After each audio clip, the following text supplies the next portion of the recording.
Hello, friends, and welcome to another episode of the Happy Half Hour, brought to you by our friends at Deep Eddy. Look at that. Lovely. Confirmed the people in the Deep Eddy suite at the Saints game the other week did have a magnificent time. Oh, as good. you always do when you enjoy Deep Eddy products with your friends in moderation. So that's always the important thing. It's a good little PSA there. We appreciate those guys supporting our show and supporting the people. So welcome to week 175 of the NFL season. It feels like we've been doing this since about last October without a break. Yeah. But, we are here. It is week, how many? 11? 11. We are into the double digits now. This is 11. Yeah, baby. Bye week can't get here fast enough. That is a thing that I need. Tracy Smith got asked today about, the rookie wall because this is around the time when the college season is starting to wrap up.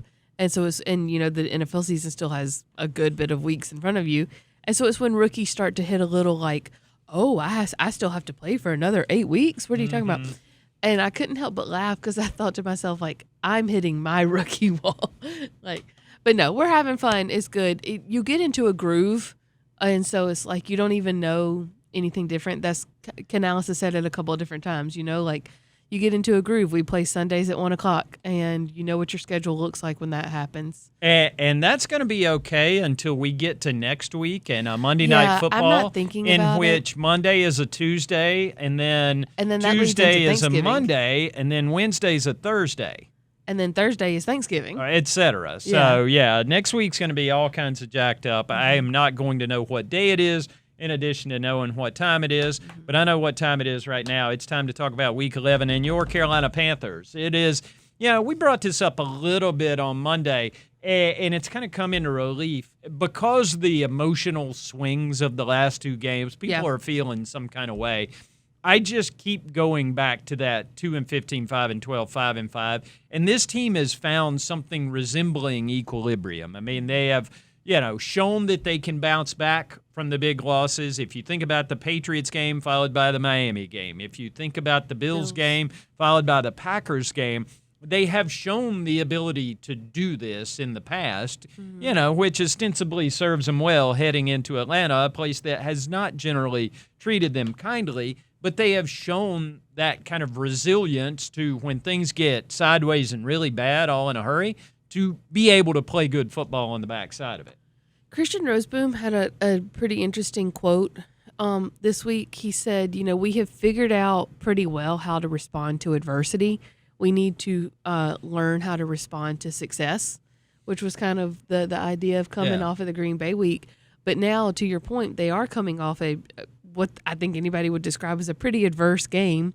They have shown the ability to respond well to that. Can they do that again against an Atlanta team that, I know their record is what it is, but you watch them and, man, they're tough. And it looks like a completely different team than what came in here week 3. Adversity was, in fact, experienced last week here at Bank of America Stadium, except for our friends in the Deep Eddy suite. But, that was tough, and there's no getting around it. And there is – one of the things that's fascinating to me about this team and the people on it is watching them navigate those emotional highs and lows. Mm-hmm. We went through a stretch where people were as happy as they could possibly be. And I remember a week ago, I asked Bryce Young about that kind of joy and tapping into that and how he changes when the situation around him is so positive.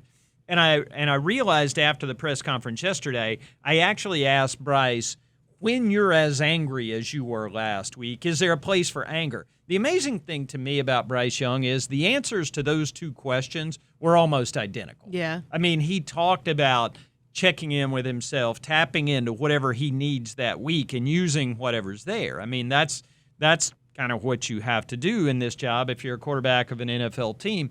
But he is the model of be the same guy every day. He does not change. You'll see a smile on his face, and he'll be feeling good. You'll see him angry like he was last week after the Saints game. And then when you come back on Monday, he's right back into that Bryce mode where he is just like, listen, doesn't matter, we're 0-0 this week trying to get 1-0. That's the way the kid is wired. That's the way he thinks. And so it's interesting to me to watch him from week to week navigate these highs and lows and be that same dude every day.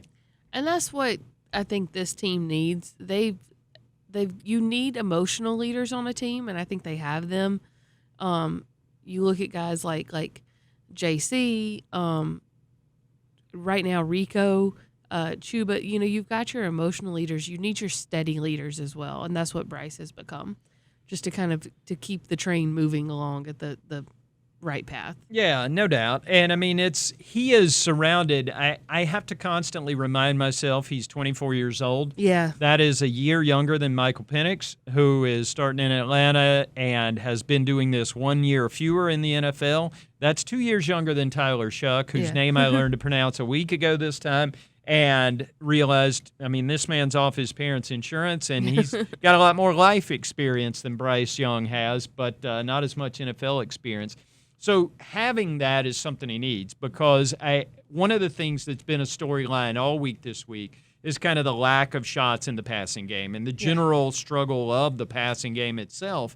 And to me, we tend to put these things in contrast to what happened tail end of last year. Mm-hmm.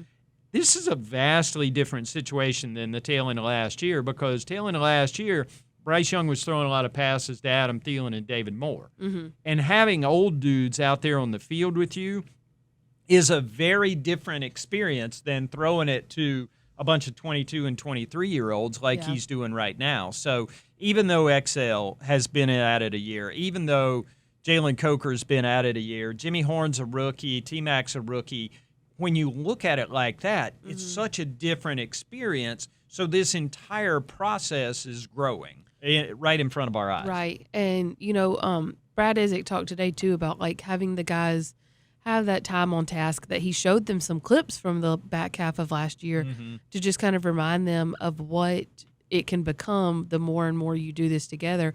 Because you did last year have guys, like you said, Adam Thielen, David Moore. David Moore,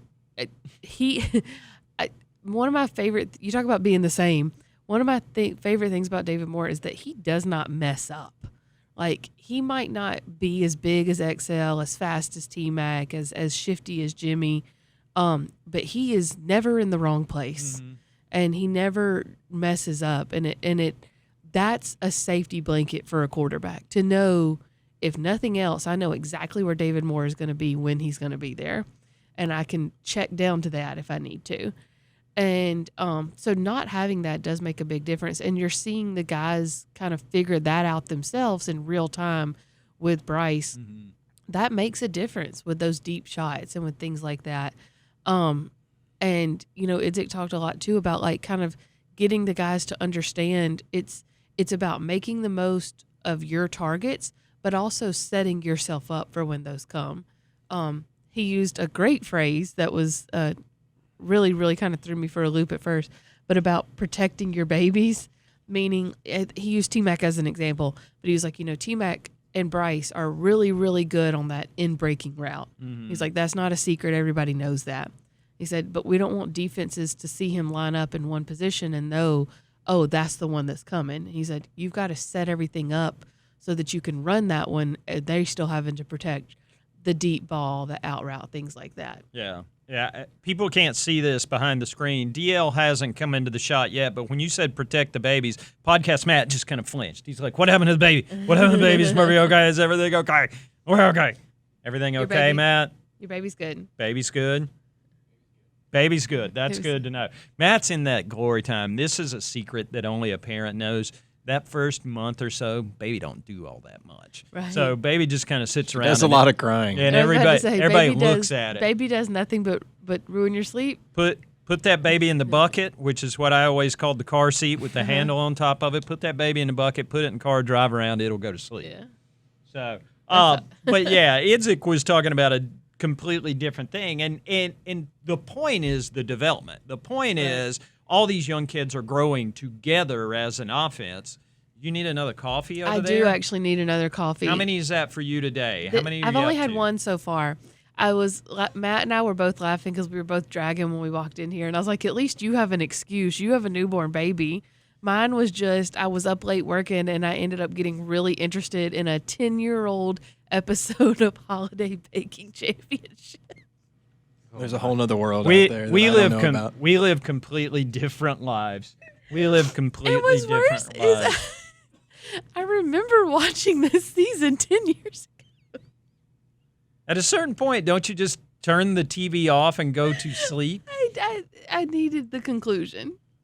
Man, my wife she is not used to my habit. I would just leave the TV on. I do all the like to time. do that. Yeah, I would fall asleep with the TV on all the time, which meant I woke up a lot to Charmed on TNT because I'd fall asleep watching West Coast basketball, Yeah. and there would be Shannon Doherty and a bunch of witches on my Yeah. TV first thing in the morning when I woke up. So that's a story about getting distracted in the middle of a podcast, and you really need some caffeine in you. So I don't know why that cracked me up so much. I was at the coffee machine this morning, and Austin Corbett said hello as I was, getting some coffee out of the big receptacle there, and I said, "Watch this, 2 pumps." So everybody got it. Topical coffee humor, ladies and Listen, gentlemen. it's week 11. We haven't had a bye week That's yet. right. Everybody needs the We're coffee. all a little punchy. Speaking of 2 pumps, Rico Dowdle is going to be back on the field, we think, today. That's the plan, according to Dave Canales. He's had his Wednesday off with the little quad issue that pops up. They're doing a little maintenance on Rico to make sure he's ready to go. And I think that's going to be a big part of it. Dave talked the other day about having the confidence in Chuba, and Chuba looking really good. And getting Rico back there on the field and having that steady drumbeat of the run game is going to make everything easier on those guys, because Right. I don't think everybody's going to defend you the way the Saints defended you last week. Man, that was the Saints sold out to stop that. The Falcons have a really, really good pass defense.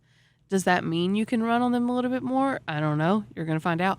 But what is interesting is if you're going to negate the Packers, I'm sorry, not Packers. I was getting to that. If you're going to negate if you're going to negate the Falcons pass rush, you kind of have to use that Packers game plan. And that Packers game plan really leaned on the running game.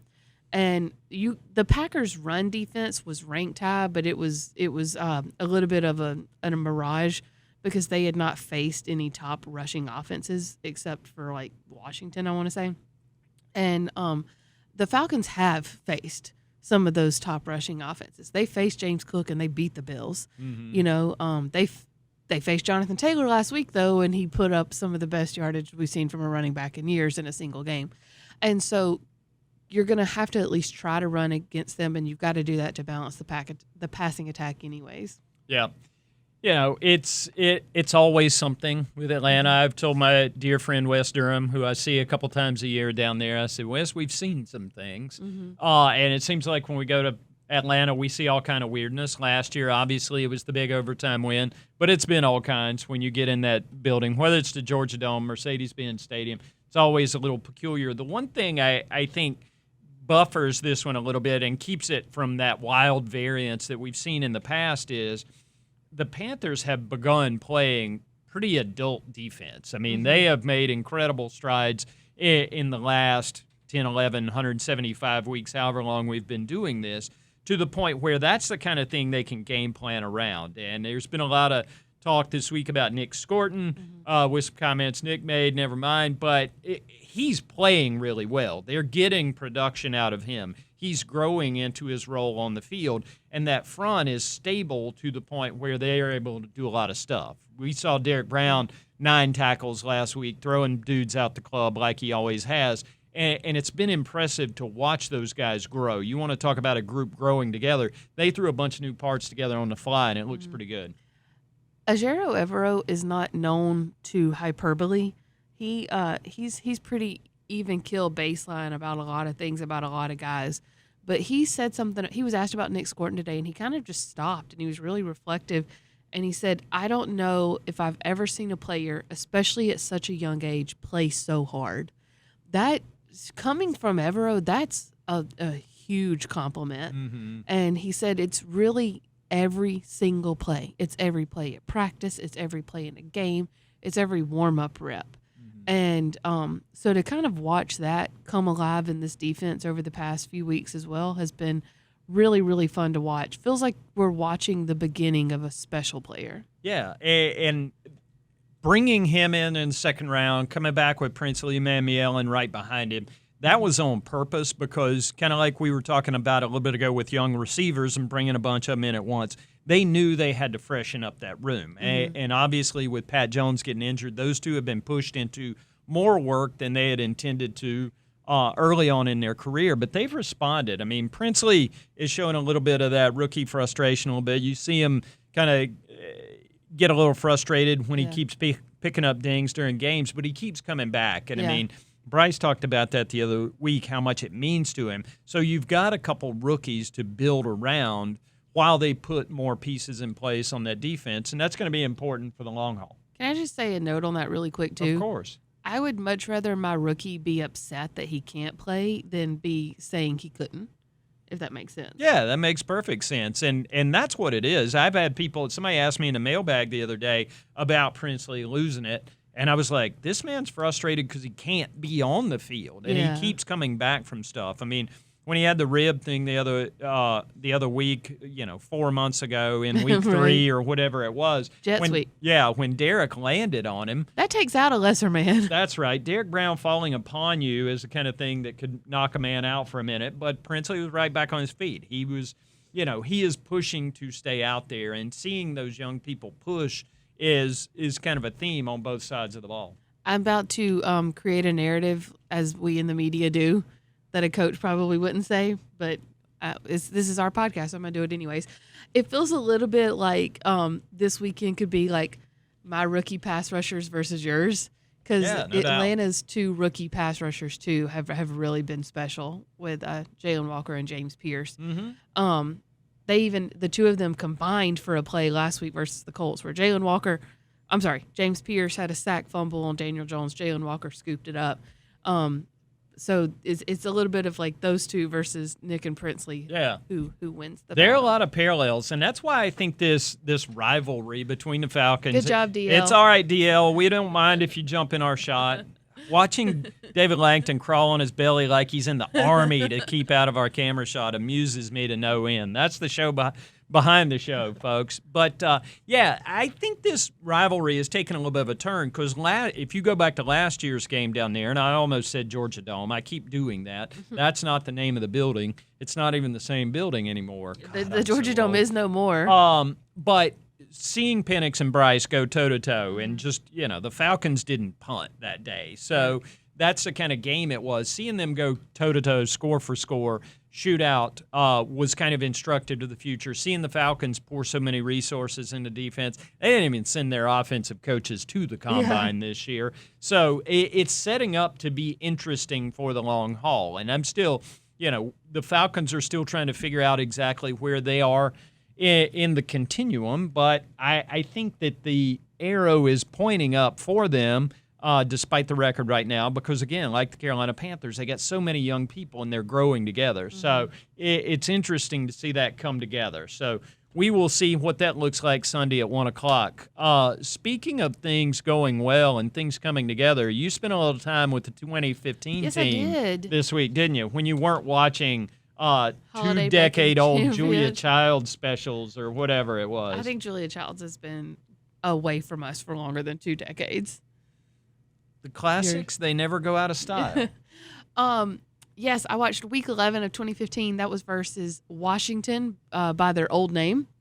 But yes, The Washingtons. The hated Washington. And so I actually saw the score of this one before I started it because I just needed to look up what game it was. Spoiler alert. And I happened to see the score. I usually try not to look. The Carolina Panthers won. But I do usually try to not look at the score because I don't want it to influence my viewing of the game.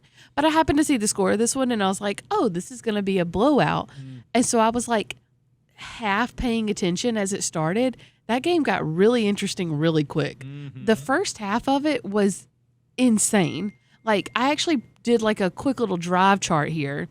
Kirk Cousins, because this was Washington's You Like That Kirk Cousins era. Yeah. Kirk Cousins throws an interception to Kurt Coleman, and the Panthers score 3 plays later.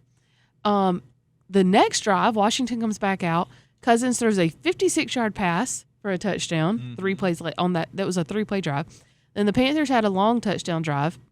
As soon as the Panthers had that long touchdown drive, they kicked it off. Washington ran the kickoff back for a touchdown. That's right. Then Cam throws a pick six, but it's negated by a Washington flag. It was like a 75-yard pick six, too.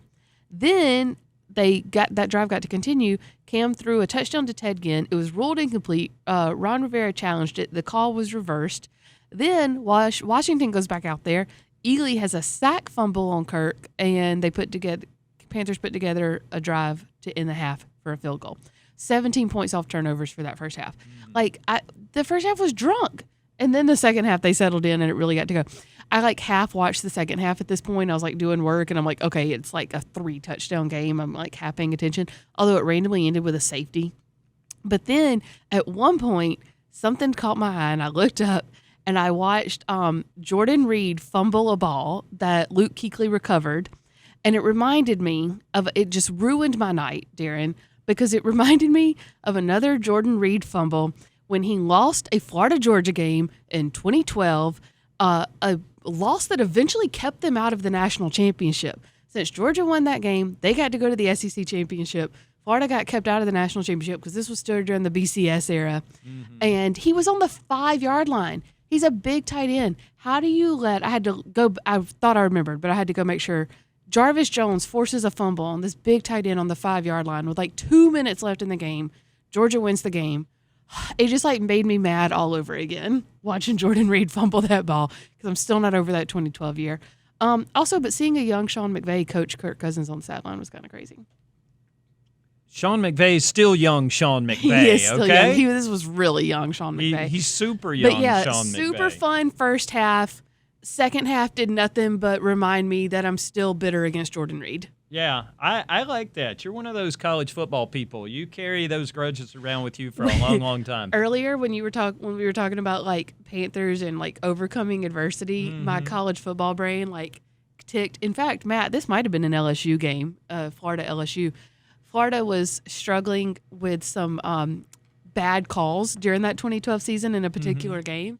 And halftime interview, Will Muschamp comes off the field, and they're like, "Coach, what do you got to do for the second half?" And he's like, "We have to overcome the adversity on the field." And he points right to an official as he says it. And so you said overcome adversity, and my college football brain immediately went, overcome the adversity on the field. That's outstanding. Yeah. That's outstanding. Right now, I'm trying to overcome the adversity in my own brain. I could use a weekend off. That's coming in 3 weeks. You could use a cup of coffee. I'm strangely on a high right now. It's I caught a second wind. I was going to say, you get talking about college football and you're up right there. When I start watching college football, I tend to go to sleep because the games take so long to play. Pageantry takes time. Yeah, I guess so. But anyway, we will recap it all. We'll see you guys back here next Monday. We'll talk about Panthers Falcons. We'll talk about coffee choices. I don't know. It's fall. You never know what's going to happen. But we will be back next Monday to recap the Falcons. Keep it locked on Panthers.com for all the latest. Team's YouTube channel for all the video and cool stuff we've got coming your way. Thanks to our friends at Deep Eddy for presenting yet another episode of the Happy Half Hour. We'll see y'all next week.